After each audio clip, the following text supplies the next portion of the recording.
খোদার কাছে মোনাজাতে বলি বারে বার, কেন সে প্রাণ বন্ধু হইল না আমার।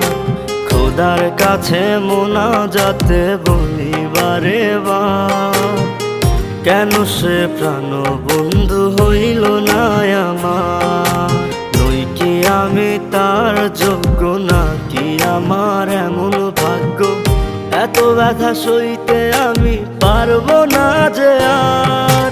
খোদার কাছে মোনাজাতে বলি বারে বার, কেন সে প্রাণ বন্ধু হইল না আমার। খোদার কাছে মোনাজাতে বলি বারে বার, কেন সে প্রাণ বন্ধু হইল না আমার।